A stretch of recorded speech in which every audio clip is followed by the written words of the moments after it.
10 জন এরকম মানুষ যাদের জন্য জাহান্নাম অবধারিত হয়ে গেছে। ওই হাফেজে কোরআনকে আল্লাহ পাওয়ার দিয়ে দিবেন। আমার কালামের সাথে তুমি ছিলা, আমার কালামকে তুমি মহব্বত করেছো, কালামকে হেফজ করেছো, কালামকে তুমি সিনার মধ্যে ধারণ করেছো। আমার ওই কালাম যেরকম সুপারিশ করতে পারে, তোমাকেও সুপারিশের পাওয়ার দিয়ে দিলাম। যাও যাও যাও, যাকে মনে চায় তুমি সুপারিশ করো, আমি আল্লাহ তার জন্য জান্নাতের ফয়সালা করে দিব। একজন হাফেজ সর্বনিম্ন 10 জন গুনাহগার পাপী যারা জাহান্নামের আসামি এমন লোকদেরকে জান্নাতে সুপারিশ করে নিয়ে যাবেন। এটা হাফেজের মর্যাদা না মর্যাদা না? হাফেজের মর্যাদা না মর্যাদা না? যদি আপনিও যদি এরকম মর্যাদা চাই, তো আমাকেও কোরআনের কাছাকাছি যেতে হবে। বলছিলাম কোরআনের কাছে যে যত বেশি যাবে, কোরআন যার সিনায় যত বেশি থাকবে, কোরআনের সাথে সম্পর্ক যার যত বেশি, আল্লাহ তাবারক ওয়া তাআলা তার মান মাকাম মর্যাদাও তত বাড়ায়া দিবে। এই জন্য কোরআনের হাফেজের মর্যাদা বেশি। হাফেজকে মহব্বত করবে, আল্লাহ তারও মর্যাদা বাড়ায় দিবে। আলেমকে মহব্বত করবে, আল্লাহ তারও মর্যাদা বাড়ায় দিবে। সুবহানাল্লাহ। এক হাদিসের মধ্যে নবী জান্নাতে যাওয়ার 4টা রাস্তা বলেন। কয় রাস্তা? এক হাদিসে 4টার কথা বলছে। নবী বলেন, কোন আলিমান, তুমি হয়তো আলেম হও, আলেম হইলে কোনটা হালাল কোনটা হারাম জানা যাবে কি যাবে না?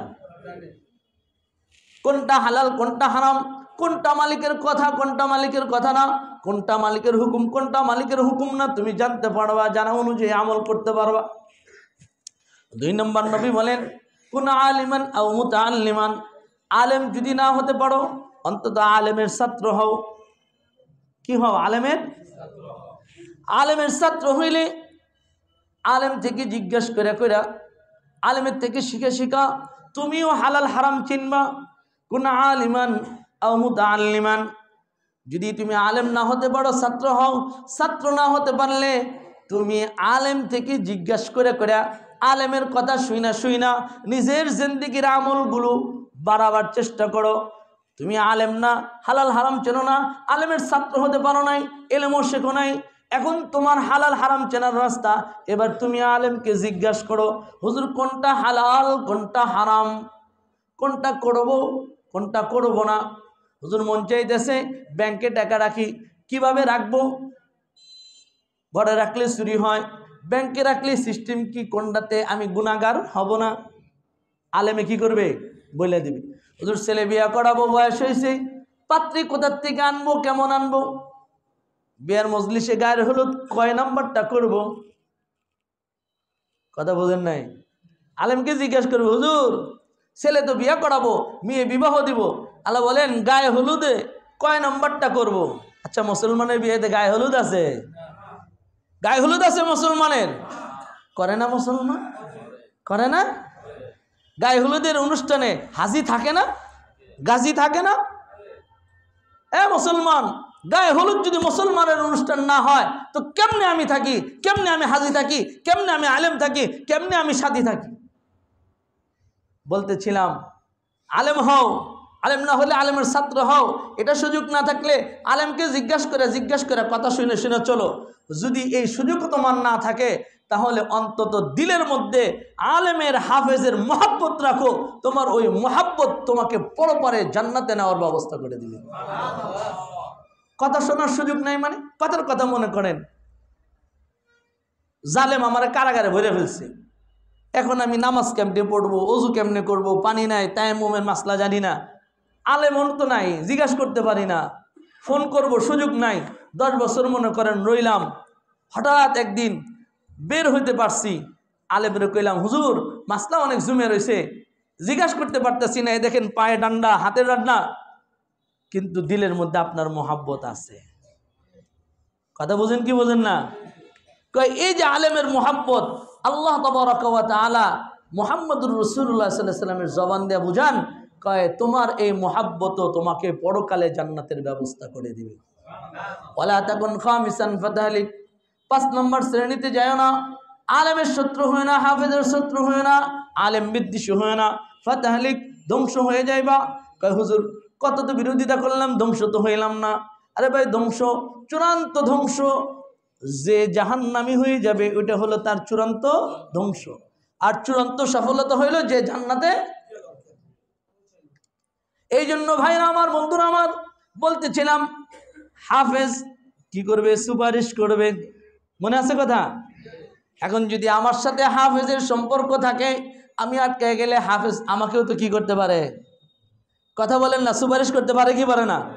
একজন হাফেজ যদি দেখে আমার বাবাও পার, মাও পার হয়ে গেছে, আমার আত্মীয় স্বজন সকলে জান্নাতি হয়ে গেছে, ওই যে আমি দারুল কোরআন মাদ্রাসায় পড়ছি, ওই যে একজন মুরব্বীকে দেখা যাইতেছে, আমি যখন সন্ধ্যাবেলায় টাকার অভাবে নাস্তা করতে পারি নাই, ওই মুরব্বী আমারে খাওয়াইছিল, আমাকে মোহাব্বত করছিল, আমার একটা পটেটো কিনা দিছিল।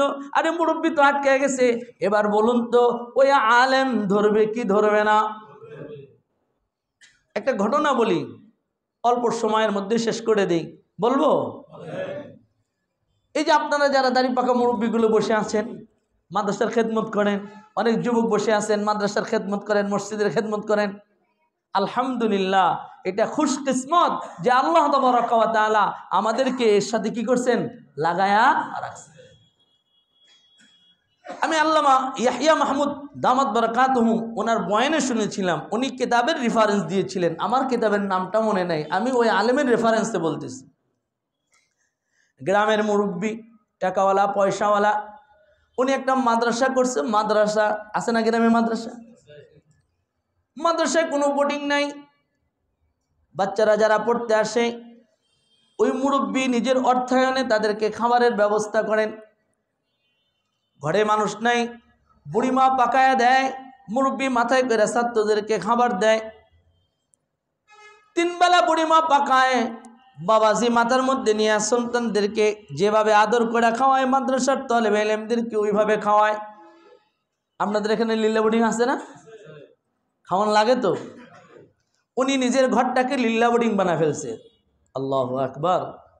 বুড়িমা রান্দে, বাবাই নিয়ে দেয়, এভাবেই তাদের চলতেছে।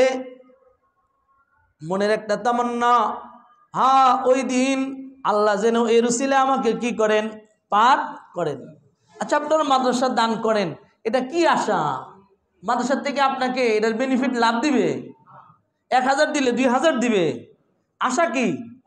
পরকালে যেন কি করে যায়? পার পেয়ে যায়। এই বুড়া খাবার দেয়, খাবার নিয়ে আসে। মাদ্রাসার ছেলেগুলো দেখবেন খুব চালাক হয়, আবার দুষ্ট হয়, হয় না? দুষ্ট কেন হয় জানেননি? শয়তান তো দেখে যে এক হাফেজ যদি কায়দা মতো পার হয়ে যায় তো 10টারে পার করব, একটারে মারতে পারলে 10টারে মারতে পারবো, কি বলেন? এই জন্য এদেরকে খুব বেশি পরিমাণে দুষ্ট বানায়, শয়তান করে এগুলা, ওরা করে না, শয়তান ওদেরকে দিয়ে করায়। বাবা মাথার মধ্যে খাবারটা লয়ে এসে সন্ধ্যাবেলায় ছাত্ররা আসর পরে খেলতেছে, মাগরিবের আজান হবে, এই মুহূর্তে মুরব্বী মাথার মধ্যে খাবারটা নিয়ে আসছে। ছাত্ররা দেখে বলতেছে, এ দোস্ত দোস্ত দোস্ত, দেখ দেখ ওই যে আমাদের গাদাটা আইতেছে। গাদা? গাদা? এটা গাদা না দাদা? কি দাদা না? আপনারা কেউ মাইন্ড করেন না আমার কথা। বলতেছে দেখ গাদাটা আইছে। মুরব্বী কথাটা কানে শুনছে। বলুন তো এই কথা দিলে লাগবে কি লাগবে না? দিলের মধ্যে চোট লাগছে। কিসের খাবার দিবে? রাগ হয়ে খাবারগুলো মাদত করে নিয়ে গেছে। বুড়িমাকে বলতেছে, নাও তোমার খাবার, আজকের থেকে আর খাবার দিতে হবে না, তোমাকে আর কষ্ট করে খাবার পাকাইতে হবে না। যাদের জন্য এত কিছু করি ওরা বুঝি আমাকে গাদা বলে, আমি ওদের গাদা। আর খাবার দেওয়া হবে না, খাবার বন্ধ। রাত হয়ে গেছে, বুড়ো বাবা মনের ব্যথায় ঘুমায় গেছে। আল্লাহ তাবারক ওয়া তাআলা তাকে স্বপ্ন দেখাইতেছে। ওরা স্বপ্ন দেখতেছে মারা গেছে, কাফন দাফন হয়ে গেছে। একটা বাগান, বাগানের চতুর্দিকে সুন্দর বাউন্ডারি দেওয়া, যে কেউ প্রবেশ করতে পারে না। বাগানের পাশে সুন্দর একটা লেক, সুবহানাল্লাহ। লেকের উপরে সুন্দর একটা পুল, সেতু, পাশে বিশাল বড় এক ময়দান, মাঠ। এই মাঠের মধ্যে বাচ্চারা সব খেলাধুলা করতেছে, বুড়ো মানুষরা বসে বসে খেলা দেখতেছে বিকালবেলা। এখন তার এই সিন নাই, ঢাকা শহরে মাঠ তো আর নাই। হ্যাঁ, মাঠের মধ্যে মাদ্রাসার ছেলেরা খেলে।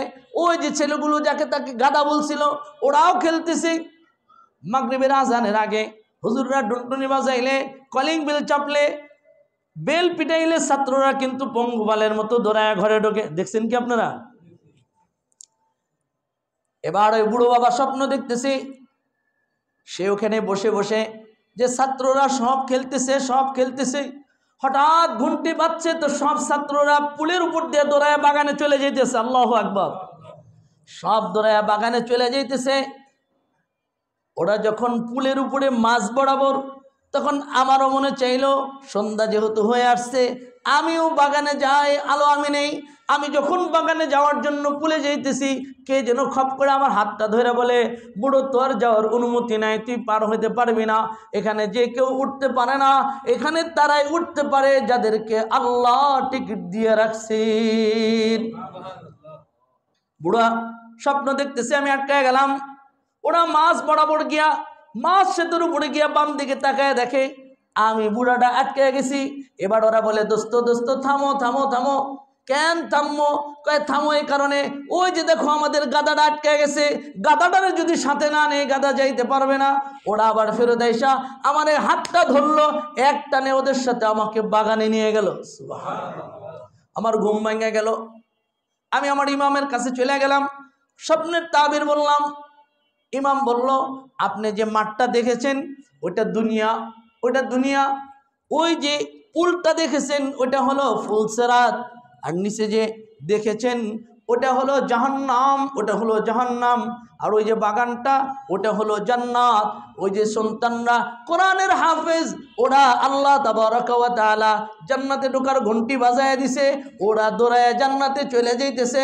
আপনি আটকায় গেছেন, তো ওরা আপনাকে ভোলে নাই, ওরা আপনারে ধইরা জান্নাতে লয়ে গেছে। এবার বুড়া পরের দিন খাবার মাথায় করে লয়ে এসে আইসা বলে, হুজুর হুজুর হুজুর ভুল হয়ে গেছে, ওদেরকে খাওয়ান। এবার হুজুর বলে, ঘটনা কি? কালকা তো রাগায় গেলেন গা। কয় রাগ হয়েছি, আল্লাহ আমার ভুল ভাঙাইয়া দিছে। এবার সন্তানগুলো ডাইকা বলে, এ তোরা আর আমারে দাদা বলবি না, তোরা আজকের থেকে আমারে গাদা বলবি। সুবহানাল্লাহ। তোরা যে আমারে গাদা বলস, ওই গাদা বইলা আমারে তোরা ওই যে স্বপ্নে যেরকম দেখছি ওরকম আমারে সাথে নিবিনি। এবার ওই সন্তানগুলা সবাই গিয়া বুড়ারে জড়ায় দিলে, কেউ কপালে চুমায়, কেউ গালে চুমায়, বলে দাদা তুমি রাগ করেছো, রাগ করো না, এটা আমরা বলি নাই, আমরা মজা করছি। কয় হায় তোরা যে আমারে ভালোবাসস, এই ভালোবাসাতে তোরা কি আমারে পরকালে ভুলে যাইবি কিনা? ভাই ও দোস্ত বুজুর্গ, বুঝাইতে চাইলাম কোরআনের মোহাব্বত থাকলে কোরআনওয়ালারা আমাকে ভুলবে। এই জন্য আমি আপনি আমরা যারা আছি আমাদের উচিত কোরআনের সাথে থাকা। কি বলেন? কোরআনওয়ালাদের সাথে থাকা, হাফেজের সাথে থাকা, আলেমের সাথে থাকা। ইনশাআল্লাহ আমরা হাফেজদের সাথে থাকবো তো, হাফেজের খেদমত করবো তো। আল্লাহ তাবারাকা ওয়া তাআলা আমাকে আপনাকে হাফেজের খেদমত করার, আলেমের খেদমত করার তৌফিক দান করেন। আমিন। ওয়া আখিরু দাওয়ানা আনিল হামদুলিল্লাহি রাব্বিল আলামিন।